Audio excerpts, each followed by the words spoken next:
Karibu kufuata habari za leo nchini Jamhuri ya Kidemokrasia ya Kongo. Mpendwa mtazamaji, mahakama kuu ya kijeshi ya Kinshasa itafungua Alhamisi hii tarehe 4 Juni mwaka 2026 kikao cha wazi cha mahakama kinachosubiriwa kwa hamu dhidi ya aliyekuwa mkuu wa majeshi wa FARDC Luteni Jenerali Christian Chiwewe pamoja na maafisa wengine 9 na raia mmoja. Huko Kinshasa, mwanasiasa wa upinzani Martin Fayulu amewataka wakazi wa Kinshasa kubaki majumbani mwao kwa siku ya mji kufungwa ama ville morte Jumatano hii. Kuhusu huko, kiongozi wa chama tawala Augustin Kabuya akisema kwamba hakutakuwa na chochote na kuwahimiza wananchi kuendelesha shughuli zao kama kawaida.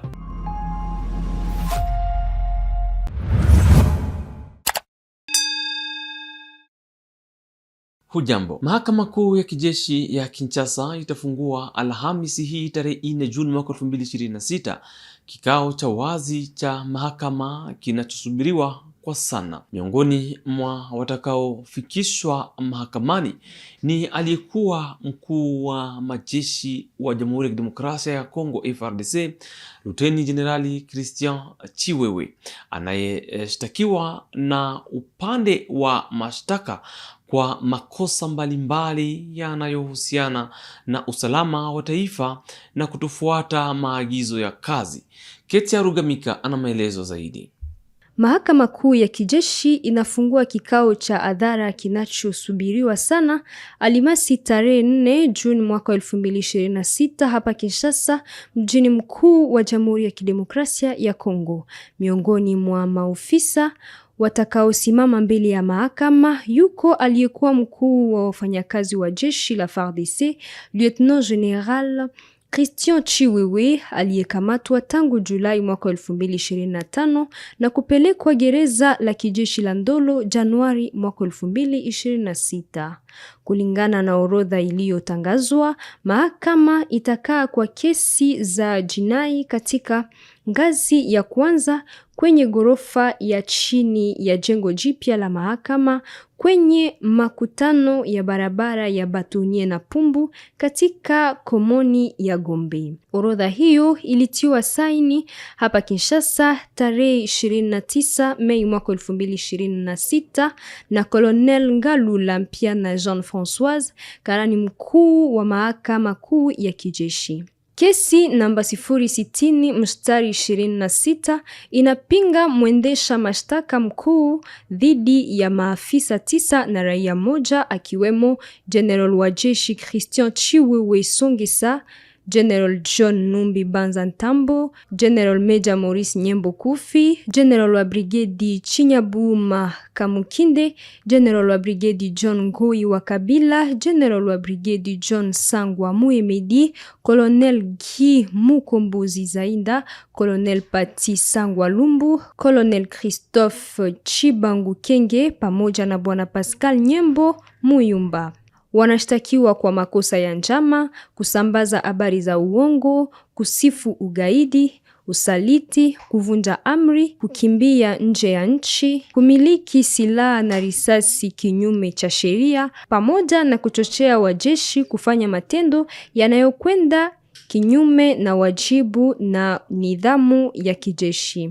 Kikao cha tarehe 4 Juni mwaka 2026 ni mwanzo wa kesi hii. Luteni General Christian Chiwewe Songesa, aliyekuwa mshauri wa kijeshi wa rais, alikamatwa kwa tuhuma za kuhusika na njama ya kupanga kifo cha Rais Felix Tshisekedi.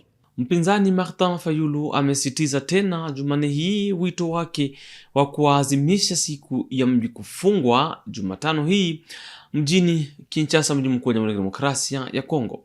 Katika ujumbe wake amewataka wananchi kutotoka nje ili kutuma ujumbe wa kupinga mabadiliko ya katiba na kuendelea kwa muda mrefu wa kiongozi mmoja madarakani.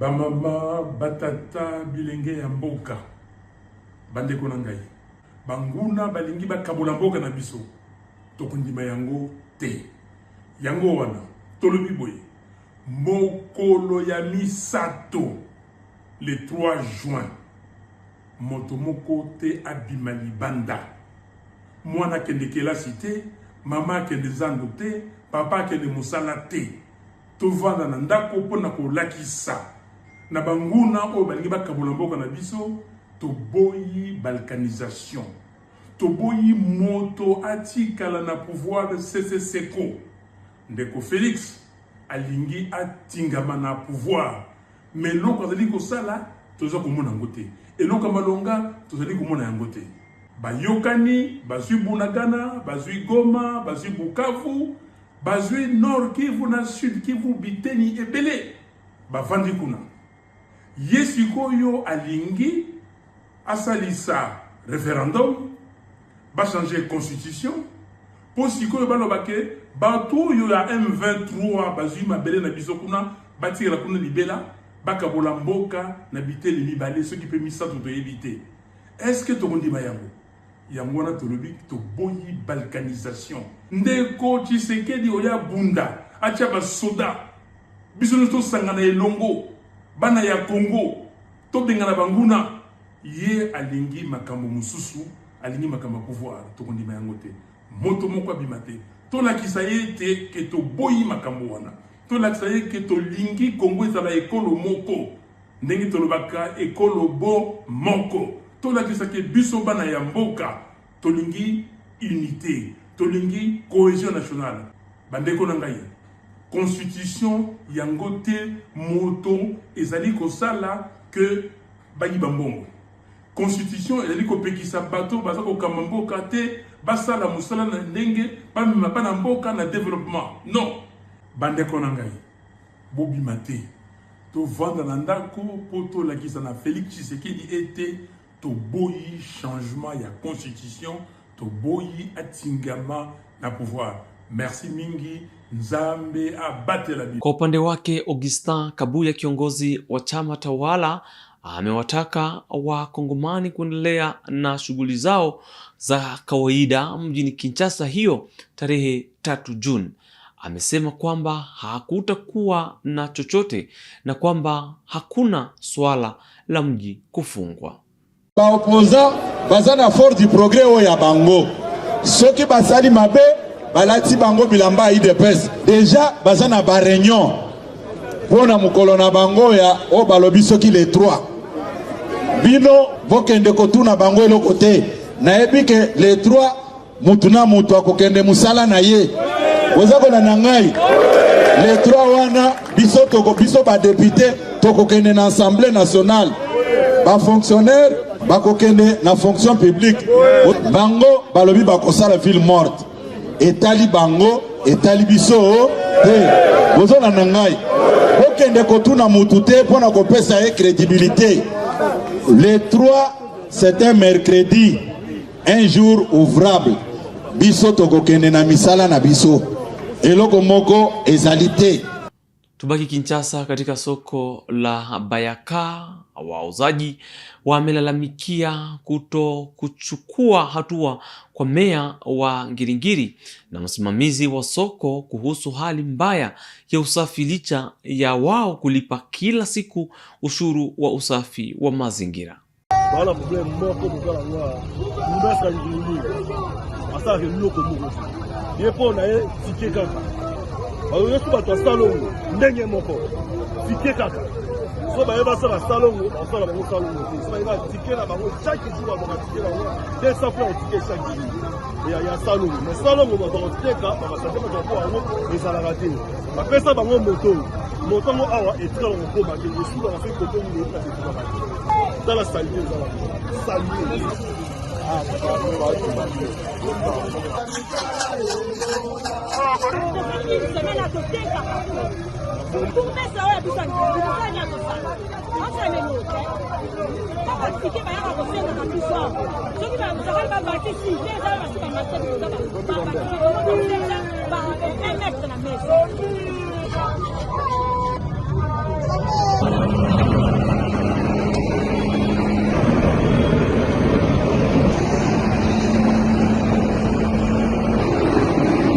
Katika jimbo la Haut-Katanga, kituo cha Kipopo cha Inera kinakabiliwa na uporaji mkubwa wa ardhi. Takriban hekta 8,000 zimeripotiwa kugawanyiwa au kukaliwa na mtandao unaohusisha watu kadhaa wenye ushawishi mkubwa. Hali hii inasababisha ukataji miti, uharibifu wa bioanuwai, kusimama kwa tafiti za kilimo na kutishia mamia ya ajira. Ripoti. À une vingtaine de kilomètres de Lubumbashi, un patrimoine scientifique majeur de la République démocratique du Congo est aujourd'hui menacé de disparition. La station Kipopo de l'Institut national pour l'étude et la recherche agronomique, l'INERA, fait face depuis plusieurs mois à une vaste opération de spoliation foncière. Plus de 800 hectares auraient déjà été occupés ou lotis par un réseau impliquant des civils armés, des policiers, des militaires et plusieurs personnalités influentes. Conséquence, destruction accélérée de la biodiversité, déforestation massive, paralysie des activités de recherche agronomique et halieutique, mais aussi menace sur des centaines d'emplois sur l'un des plus importants patrimoines scientifiques du pays. Dans cette enquête, nous avons recueilli les témoignages des victimes, visité les zones déjà dévastées et analysé les mécanismes d'un système que plusieurs dénoncent comme un véritable braquage foncier organisé. Située dans la périphérie de Lubumbashi, la station Kipopo de l'INERA couvre une concession de plus de 1200 hectares dédiée à la recherche agronomique, forestière et halieutique. Elle est constituée d'un arboretum, d'un herbier de 20 000 spécimens, d'une collection des poissons collectés dans les cours d'eau de la région. Depuis 1942, ce centre constitue l'un des piliers scientifiques de la République démocratique du Congo dans les domaines de l'agriculture, de la biodiversité et de la gestion des ressources naturelles. Mais aujourd'hui, ce patrimoine est progressivement rongé par une vaste spoliation foncière. Selon les responsables de l'Institut et plusieurs victimes rencontrées sur place, plus de 800 hectares seraient déjà passés sous le contrôle d'un réseau mafieux opérant avec l'appui présumé de certaines autorités civilo-militaires. Les conséquences sur l'environnement sont déjà visibles. Dans plusieurs zones de la concession, des arbres centenaires ont été abattus pour laisser place au morcellement des terres et à l'implantation des nouvelles parcelles. Des essences rares utilisées dans la recherche pharmaceutique, la médecine traditionnelle ou encore la stabilisation du climat local disparaissent progressivement. La station Kipopo abrite pourtant un patrimoine scientifique unique en Afrique centrale. Son herbarium renferme plus de 20 000 spécimens des plantes mortes et vivantes soigneusement conservées depuis plusieurs décennies par des chercheurs congolais et étrangers. L'arboretum, quant à lui, rassemble de nombreuses espèces forestières aux vertus médicinales, pharmaceutiques et parfois sacrées. À cela s'ajoutent d'importantes collections halieutiques utilisées dans la recherche sur les écosystèmes aquatiques et la préservation des espèces des poissons. Pour les scientifiques, la disparition de ces installations représenterait une perte irréversible pour la recherche congolaise et mondiale. Selon plusieurs témoignages recueillis, l'affaire remonte à avril 2024. Un homme identifié comme Freddy Kasongo Lumbala revendique la propriété de plus de 800 hectares situés à l'intérieur même de la concession de l'INERA Kipopo. L'homme affirme être héritier de ces terres et étend également ses revendications à d'autres concessions agricoles régulièrement acquises et enregistrées auprès des services du cadastre et des titres fonciers. Depuis, Plusieurs propriétaires affirment avoir subi des intimidations, des violences physiques, des arrestations arbitraires et des expulsions menées par des groupes composés des civils, des policiers et des militaires. Gavana Martha Kazembe akiwa ameandamana na ujumbe kutoka bunge la mkoa alipokolewa na Grace Kutino katika wizara ya vijana huko Kinshasa. Mazungumzo yao yalihusu msaada wa serikali kuu katika ujenzi wa kituo cha kuwahifadhi watoto waliotengana na familia zao mjini Lubumbashi katika jimbo la Haut-Katanga. Le gouverneur intérimaire du Haut-Katanga fait de l'encadrement de la jeunesse et surtout des enfants en rupture de lien familial son cheval de bataille selon les recommandations du président de la République Félix-Antoine Tshisekedi Tshilombo. Ainsi, Martin Kazembe Choula a-t-il mis en place un projet de construction d'un centre moderne d'hébergement et d'encadrement de cette catégorie d'enfants. En séjour officiel dans la capitale Kinshasa, l'autorité provinciale qu'accompagnait la vice-présidente de l'Assemblée provinciale du Haut-Katanga, Liliane Kombamaka, et les députés provinciaux Kiler Moubambe et Thomas Lupata, a fait part de cette vision à la ministre nationale de la Jeunesse. Grace Kutino a salué cette initiative et a promis l'accompagnement de son ministère dans l'aboutissement de ce projet.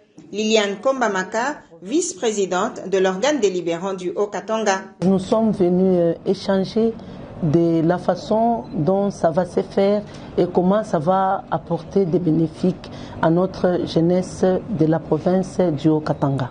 Ces projets consistent à tenir compte de cette réalité de la province du Haut-Katanga parce que la jeunesse qu'on doit occuper, elle est spéciale, c'est celle qui est en conflit avec la loi, c'est celle qui est désœuvrée et c'est celle qui est aussi jeunesse qui réclame d'avoir de l'emploi au-delà de l'apprentissage et tant d'autres.